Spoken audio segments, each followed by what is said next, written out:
자, 미분 설명해 볼게요. 미분. 우리가 많이 들어왔던 거죠. 미분. 이제 드디어 배웁니다. 자, 미분이란 것은 일단 이게 뭐냐? 미분이 뭐냐? 이제 뜻을 알아야 되는데, 미분이란 거는, 예를 들어서 어떤 이런 뭐 함수가 있다고 칩시다. 그죠? 이런 함수가 있을 때, 예를 들어서 뭐 A점이 있다. 그럼 이 A점에서 이 함수의 접선을 그었을 때, A점에 이렇게 닿는 접선을 그었을 때, 이때의 요 기울기 있지 않습니까? 요 접선의 기울기. 이거를 이 함수 A에서의 미분값이다. 이렇게 얘기합니다. 미분값. 그러니까 수학에서 미분이란 거는 그 점에서 접선의 기울기를 뜻하는 거예요. 접선의 기울기, 미분이란 게. 간명합니다. 다른 뜻은 없어요. 이게 다예요. 그러면 우리가 이제 미분 그렇게 중요하다고 많이 배웠는데, 그러면 이 접선의 기울기를 왜 그렇게 중요하게 여깁니까? 자, 그 이유는 뭐냐 하면, 우리가 이제까지 뭐 함수 그래프를 많이 그려봤잖아요. 뭐 1차 함수도 해보고, 그죠? 1차 함수. 기울기, 절편, 그죠? 그 다음에 뭐 2차 함수도 해보고, 꼭지점, 그죠? PQ. 그 다음에 뭐 유리함수도 해보고, 그죠? x-p분의 뭐 k 플러스 q, 그죠? 그 다음에 무리함수도 해보고, 그 다음에 이제 지수로그, 그 다음에 삼각함수까지도 이제 했습니다. 자, 근데 이런 그래프들은 좀 대표성을 지닌 그래프예요. 대표성을 지닌 거. 그래서 좀 출발하는 그래프입니다. 모든 그래프에. 그래서 좀 규칙이 처음에가 좀 찾기가 쉬워요. 상대적으로. 상대적으로. 그래서 이 그래프들의 특징을 잡아서 그래프를 그려나가요. 특징을 잡아서. 그러니까 1차 함수에서는 기울기 절편, 2차 함수에서는 꼭지점, 뭐 유리 함수에서는 그죠? 이 점근선 이런 거. 자, 뭐 지수로그 함수도 있죠, 그죠? 점근선이 있고 이제 증가한다, 감소한다, 뭐 이런 거, 삼각함수 반복 이런 거 이제 대표적인 거를 그려서 하는데, 자, 그러면 이런 대표성을 띈 그래프 이외의 그래프는 어떻게 그릴 거냐? 당장 2차 함수까지는 배웠는데 3차 함수 그래프는 어떻게 그릴 거냐? 자, 이렇게 되면 이제 문제가 좀 발생하기 시작합니다. 뭔가 이렇게 뚜렷한 특징을 잡아내기가 그 다음부터는 어려워져요. 더군다나 이런 함수끼리, 기존에 있는 함수끼리, 그죠? 더하거나 빼거나 곱하거나 이렇게 되는 경우에는 진짜 난감해집니다. 딱히 그릴 수 있는 툴이 사라져 버려요. 자, 근데 우리가 이제 이걸 한번 생각해 보죠. 이런 그림을 그릴 때 우리가 가장 중요하게 여기는 부분이 어떤 부분이냐면 상태가 변화하는 부분입니다. 이렇게 상태가 변화하는 부분. 그러니까 이쪽은 감소하고 이쪽은 증가한다. 그럼 어디쯤에서 이게 바뀔까? 이걸 모르면 어떻게 됩니까, 우리가? 다 찾아봐야 돼요. 다. 이거를 알면, 이 상태가 변하는 점을 알면 이 양쪽은 우리가 계략적으로라도 이렇게 그릴 수가 있어요. 왜? 점 한두 개만 찍어도. 근데 이 점은 뭡니까? 모르면 그림을 못 그려 나갑니다. 그림을. 그래서 실제 이런 그래프가 막 이렇게 오르락내리락 할 때 중요한 거는 이런 부분이 아니란 거죠. 이런 부분이 중요한 거죠. 이런 부분. 일종의 정감이 바뀌는 부분. 정감이 바뀌는 부분. 자, 근데 정감이 바뀌는 부분들은, 그죠? 증가하다 감소, 또 감소하다 증가하다, 이 부분은 접선을 끄면, 보세요. 접선을 끄면 어떻게 됩니까? 그쵸? 이 기울기가 0이 됩니다. 그러니까 기울기가 0이 되는 점이 이렇게 정감이 바뀌는 부분이에요. 그래서 우리가 접선을 껐을 때 기울기가 0이 되는 부분을 알면 이렇게 이제 이 골짜기 그죠? 그러니까 이런 부분을 안다는 거예요. 그래프에서. 그러면 이 사이에서는 어떻게 됩니까? 점 몇 개만 알아도 대충 유사하게 그려 나갈 수 있겠죠.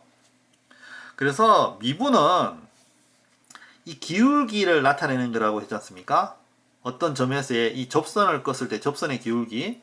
그래서 앞으로 모든 그래프를 그릴 때 이제 이런 거 말고 이제 복잡한 그래프를 그릴 때 특히 이제 3, 4차가 이제 바로 적용이 되는데 일단은 그 식을 미분을 해서 0되는 점을 찾습니다. 미분을 해서 0되는 점을 찾아요. 그러면 그 점이 바로 이런 점들이 되는 거예요. 요렇게. 나중에 되지만 이런 건 뭐 극대, 극소, 극대 요렇게 부르거든요. 요런 점을 찾는 겁니다. 그러면 우리가 나머지는 그림을 좀 유사하게 쉽게 그릴 수 있다 이런 겁니다. 자, 이 이유 때문에 우리가 미분을 배우는 거예요. 그래서 여러분들이 미분을 배워서 찾는 점들은 요런 점들입니다. 요런 점들. 알겠죠? 미분에서 0되는 점을 찾는다. 그게 이제 그래프를 그리는 시초가 되는 겁니다. 자, 그러면 이 기울기, 접선의 기울기를 그럼 어떻게 구할 건가? 접선의 기울기를 어떻게 구할 건가? 자, 이때 이런 겁니다. 이제 이거를 이제 우리 앞에서 배운 극한을 이용해서 하는 건데 A에서 적당히 떨어진 X점을 찾는 이렇게 정하는 거예요. A에서 적당히 떨어진 X점. 그러면 요렇게 이제 올라가겠죠. 자, 그럼 이제 여기는 FA가 될 거고 뭐 요 FX 쓴 거 뭐 이거는 뭐 FK 이래 쓰죠 뭐. X하고 같은 거 보기 안 좋으니까. 그럼 여기 이제 fx 이렇게 되는 겁니다. 자, 우리는 지금 잘 보세요. A 점에서의 이 접선의 기울기를 찾으려고 하는 겁니다. 그래서 이제 미분은 보통 이렇게 f 프라임 이렇게 표시합니다. 뭐 다르게 표시하는 방법도 있습니다. 그거는 이제 나중에 또 이제 설명을 할게요. 뭐 이제 뭐 dx분의 d fk 뭐 이런 식으로 표현하기도 합니다. 이렇게 dx분의 d 또는 이제 fk가 일종의 y 값이기 때문에 dx분의 dy 뭐 이렇게도 표현합니다. 그래서 여기서 a점 같으면 x는 a점 뭐 이런 식으로도 표현합니다. dx분의 dy. 자, 요거에 대한 설명은 조금 이따 이제 하면서 해볼게요. 자, 그럼 일단은 A에서 적당히 떨어진 X점을 잡습니다. 이제 이게 첫 번째예요. 자, 그 다음에 뭐를 하냐면 A점과 X점 사이에 이 사이에 이 직선의 기울기를 구합니다. 기울기. 그러면 얘는 기울기라는 게 이게 기울기입니다. 이게 뭐 평균 기울기 이러는데 그냥 우리가 생각하는 그 1차 함수의 기울기 그대로 쓰면 됩니다. 기울기가 델타 x분의 델타 y잖아요. 그죠? x 별량분의 y 별량. 그럼 여기서 델타 x는 요게 됩니다. x 빼기 a. 그죠? 그 다음에 얘는 fx 빼기 fa 요렇게 되는 겁니다. 요게. 그래서 요게 x 빼기 a 분의 fx 빼기 fa. 그러니까 먼저 그죠? 적절히 떨어진 x점을 선택한 다음에 이 사이에 직선의 기울기를 구합니다. 그러니까 이게 첫 번째예요. 두 번째는 이제 간단한 겁니다. 우리가 이제 극한 배운 이유가 이건데 여기서 이제 리미트 해서 x를 a점에 가깝게 다가가는 겁니다. 이렇게 다 됐습니다. 이게 미분이에요. 왜냐하면 보세요. 지금 x가 이만큼 떨어져 있잖아요. a에서 얘를 이쪽으로 조금씩 다가간다는 겁니다. a점으로. 그러니까 x가 이렇게 요쪽 이렇게 다가간다는 뜻이에요. 그러면 이렇게 되면 보세요. 여기가 이제 새로운 fx가 되겠죠. 여기가 x가 a로 다가가면 이제 약간만 좀 다가가 보는 겁니다. 이제 계속 더 다가갈 겁니다. 근데 중간점 한번 보면 요래 될 겁니다. 그러면 요때는 점이 요렇게 될 거니까 좀 그림이 보기는 좀 애매하지만 여기서 그린다면 요런 직선이 될 거예요. 요런 직선이 여기서 이제 그려 나가면, 그러면 우리가 구하는 거는 이 기울기인데 처음에 이 기울기에서 어떻게 됩니까? 조금 더 이렇게 가까이 다가갔죠. 요거하고 좀 더 가깝게. 그래서 우리가 조금 더 상상을 해보면 x가 a에 점점 가까워질수록, 그죠?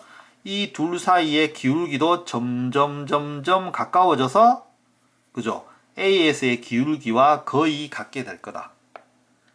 그래서 그거를 우리가 f'A, 즉 A점에서의 f 함수의 기울기다, 또는 A점에서의 fk, 이 f 함수의 미분값이다. 미분이다, 미분. 요렇게 정의하는 겁니다. 의외로 되게 간단하죠, 그죠? 이게 다예요, 실제로. 그러니까 이제 여기 있는 극한인데 보세요. 요 부분이 뭐죠? 그죠? 기울기예요, 기울기. 요 식이. 극한인데 뒤에 기울기식이 있으면 그게 바로 미분인 겁니다.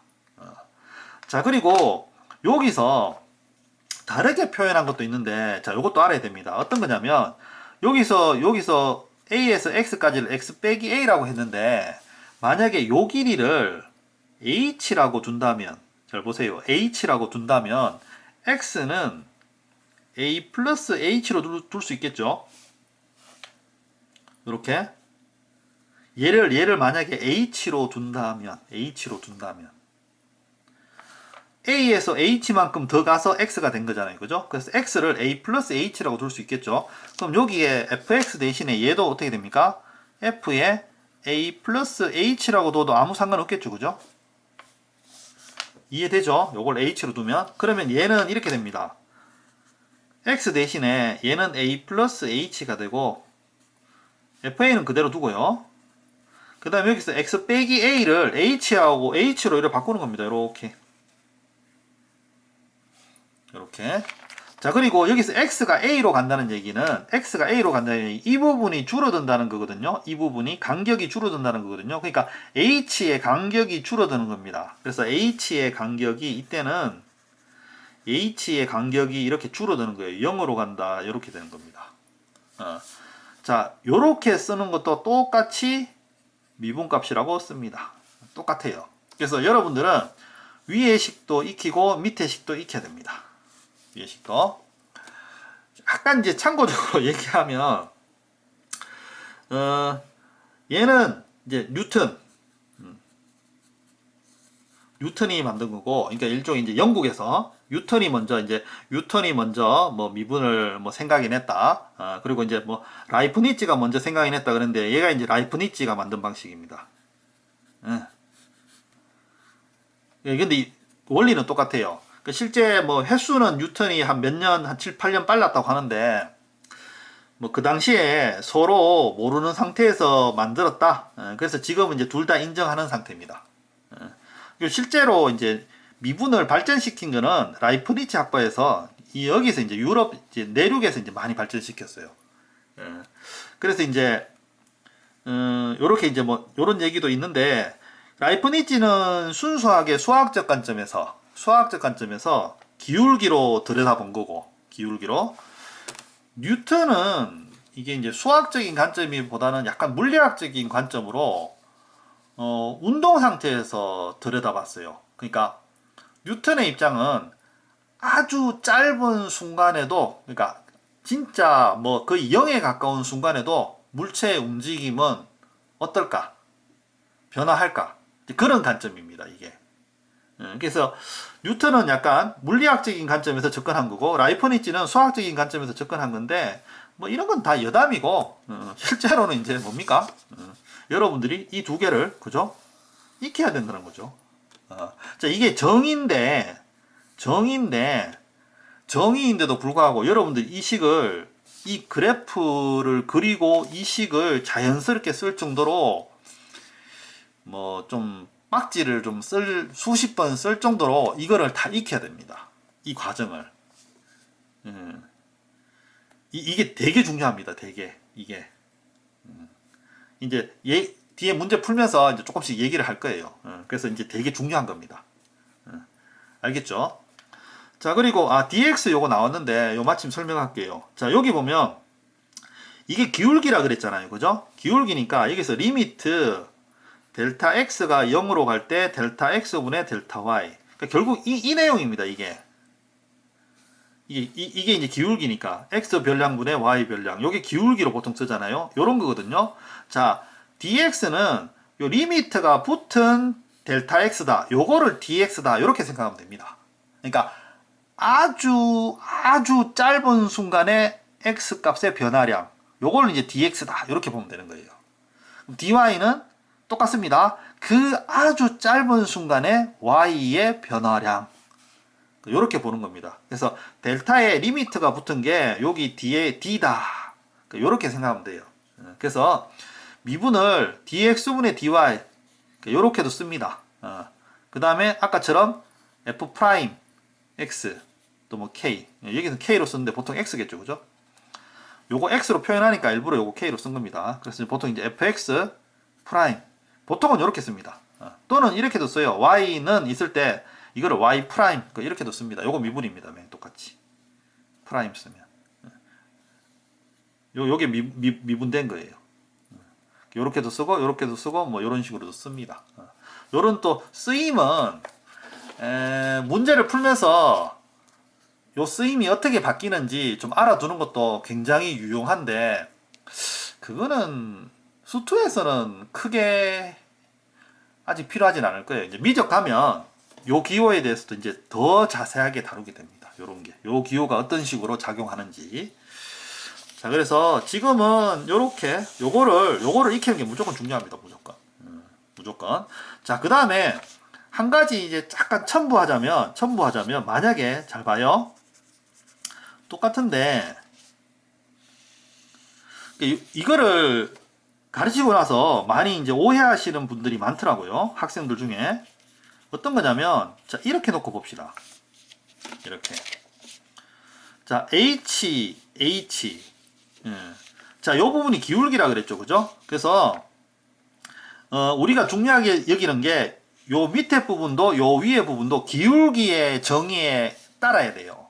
그러니까, 여기서 x 별량이 x에서 a까지 변했다면 당연히 기울기 법칙에 의해서 y 값도 x에서 a만큼 변한 걸 써야 됩니다.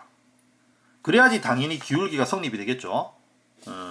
요거 중요합니다. 요렇게 두 개, 요게 기울기라는 거.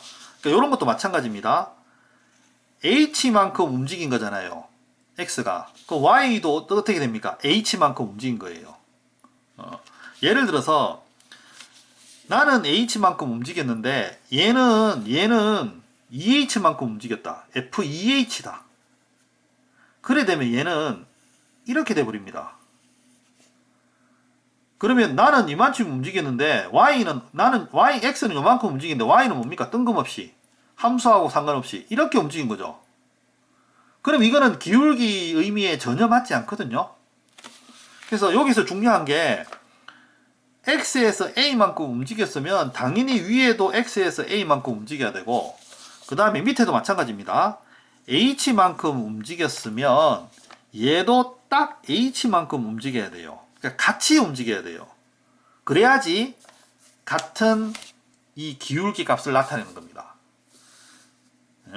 요 식의 특징입니다. 요거 꼭 기억해야 됩니다. 요거 이렇게 같아야 돼요. 그러니까 요거하고 같아야 돼요. 그러니까 h만큼 움직였으면 얘도 h만큼 x에서 a만큼 움직였으면 얘도 x에서 a만큼 이렇게 움직인 거예요. 그래야지 기울기입니다. 자, 그리고 이제 좀 전에 설명하려고 했던 게 어떤 거냐면 여기 보면 h만큼 움직였을 때 h만큼 움직이면 바로 그게 기울기라 그랬죠. 그럼 여기 2h분의 2h 하면 어떻게 될까요? 이렇게 되면 이제 이 부분이 같아야 된다 그랬잖아요. 근데 얘는 h만큼 움직인 거고 얘는 2h만큼 움직였어요. 그럼 얘가 설마 그죠? f'A의 2배일까? 아닙니다. 똑같습니다. 이게 무슨 뜻이냐면 이게 h만큼 움직였어도 이걸 2h만큼 움직여도 그죠? 어차피 얘는 a점으로 가는 겁니다. 2h만큼 움직였으면 이쪽도 2h만큼 갖고 적절한 기울기 값을 가지고 그 다음에 가는 건 어디로 가는 겁니까? 역시나 그렇죠. h가 0으로 가니까 a점으로 가는 거예요. 결국은 똑같이 a점에서의 미분값을 묻는 겁니다. 그러니까 여러분들 이런 거 혹시나 오해하지 마세요. 응? 그러니까 이 부분이 같기만 하면 돼요. 같기만 하면 돼요. 같기만. 그러니까 기울기 형태만 띄기만 하면 됩니다. h, 2h, 2h. 자, 이것도 결국은 h가 0으로 가는 거기 때문에 얘를 좀 더 많이 보내면 됩니다. 어차피 얘는 이제 끝이란 게 없는 거잖아요. 극한이잖아요. 그죠? 그래서 똑같은 f'A다. 요거 좀 주의하기 바랍니다. 요거. 그죠? 요거 주의하기 바랍니다. 그래서 요 부분을 여러분들이 그림을 그리고 쓰고 이렇게 좀 반복 훈련하기를 좀 부탁을 드립니다.